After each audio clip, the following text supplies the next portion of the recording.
Hello বন্ধুরা, আসসালামু আলাইকুম। কেমন আছেন সবাই? আলহামদুলিল্লাহ, আমি খুব ভালো আছি। আশা করছি আপনারাও খুব ভালো আছেন। আপনাদের মাঝে আজকে আমি আবার একটি নতুন ভিডিও নিয়ে চলে আসলাম। মুরগির মাংস ম্যারিনেট করে রান্না করে আজকে আপনাদের দেখাবো। প্রথমে আমি একটা মুরগি সুন্দর করে পরিষ্কার করে নিয়েছি একটা পাত্রের ভিতর। তার উপর সব রকমের মশলাই আমি দিয়ে দিচ্ছি, যেমন আদা বাটা, রসুন বাটা, গরম মশলা বাটা, তেজপাতা, লবঙ্গ, দারচিনি, এলাচ ফল দিয়ে হলুদ, লবণ, সামান্য কিছু তেল দিয়ে সুন্দর করে ভালোভাবে হাতের সাহায্যে মেখে নিয়ে আমি ঢাকা দিয়ে দিচ্ছি। তত সময় এখানে ঢাকা থাক। এখন আমি একটি কড়াই গরম করে সামান্য তেল দিয়ে ছোট ছোট করে কেটে রাখা আলুগুলো লাল লাল করে ভেজে নেব।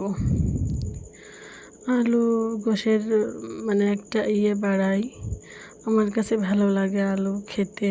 সবাই আলু দিলে পছন্দ করে না, কিন্তু আমার কাছে খুবই ভালো লাগে মাংসের ভিতরে আলু দেওয়া। তবে আলুটা কাঁচা দিলে কেমন হয়, এই জন্য আমি ভেজেই দিই সব সময়। আমার আলু ভাজা হয়ে গেছে, আলুটা এখন তুলে নিচ্ছি। সুন্দর করে আলু ভাজাটা তুলে নিয়ে এখন ওই তেলের ভিতরে আমি পেঁয়াজ কুচি দিয়ে সুন্দর করে লাল লাল করে ভেজে নেব। রান্না একটি আর্ট বন্ধুরা, যে যেমন রান্না করতে ভালোবাসে অনেক রকম করেই তো রান্না করা যায়, কিন্তু আমি এভাবেই রান্না করি, আপনাদের সাথে শেয়ার করলাম। পেঁয়াজটা আমার একটু লাল করে ভাজা হয়ে গেলে ওর ভিতরে একটু চিনি দিয়ে দেব। এটা আসলে স্বাদের ব্যালেন্সটা ঠিক রাখার জন্য। আর চিনি দিলে কি হয়, পেঁয়াজটা সুন্দরভাবে লাল লাল হয়ে যায়, একদম নরম হয় না। এই তো আমার পেঁয়াজ লাল লাল করে ভাজা হয়ে গেলে ওর ভিতরে আমি তেজপাতা, দারচিনি, এলাচ, লবঙ্গ, গোলমরিচ দিয়ে দিলাম। তারপরে আদা রসুন বাটা দিয়ে আমি আদা রসুনের একটু কাঁচা গন্ধটা দূর করার জন্য আর একটু ভেজে নিচ্ছি। এই তো ভাজা হয়ে গেলে ওর ভিতরে আমি দিয়ে দেবো একটু পানি। মনে হচ্ছে পানি একটু কম হলে আর একটু পানি আমি অ্যাড করে দিলাম। দিয়ে ভিতরে গুঁড়া মশলাগুলো অ্যাড করে দেব।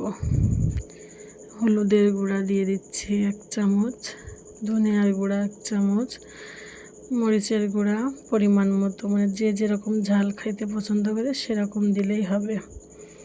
দিয়ে আমি সুন্দর করে তেলটা বের করে নিচ্ছি মশলাটা কষিয়ে।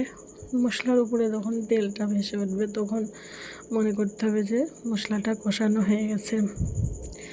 আমি মাংস ম্যারিনেট করার সময় লবণ দিয়েছি হালকা, এই জন্য এখন বেশি দিলাম না, কারণ বেশি হয়ে যেতে পারে।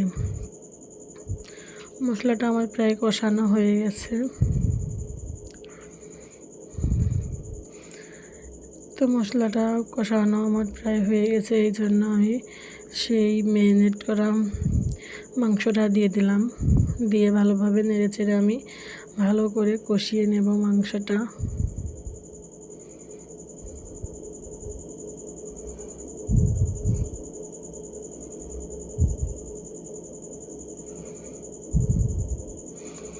মাংসের ভিতর থেকে আলাদা একটু হালকা হালকা পানি বের হয়েছে, সেই পানিটা ভালো করে শুকাইয়ে নিয়ে আমি কষানো পানি দিয়ে দেব।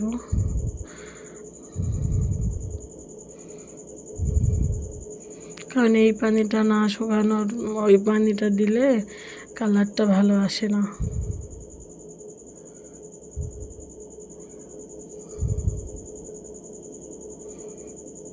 সুন্দরভাবে তেল ছেড়ে দিয়েছে, আমার মাংসটা ভালোভাবেই কষানো হয়ে গেছে। এখন আমি সেদ্ধ করার জন্য হালকা পানি দেব, বেশি পানি দেব না। পানি দিয়ে আমি ঢাকা দিয়ে ভালোভাবে সেদ্ধ করে নিচ্ছি।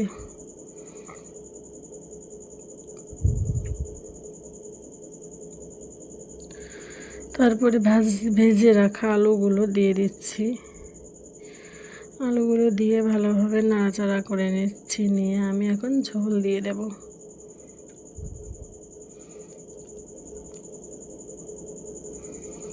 পরিমাণ মতো ঝোল দেব বন্ধুরা, যে যেমন ঝোল খেতে পছন্দ করে। আমি বেশি একটা ঝোল রাখবো না, একদম হালকা করেই ঝোল রাখবো, তাই হালকা করেই ঝোলটা দিয়ে দিলাম। এই তো আমার মাংস ঝোলটা ফুটে গেছে। এই পর্যায়ে আমি কিছু কাঁচামরিচ চিড়ে উপর দিয়ে দিচ্ছি, তাইলে ঘ্রাণটা ভালো আসে।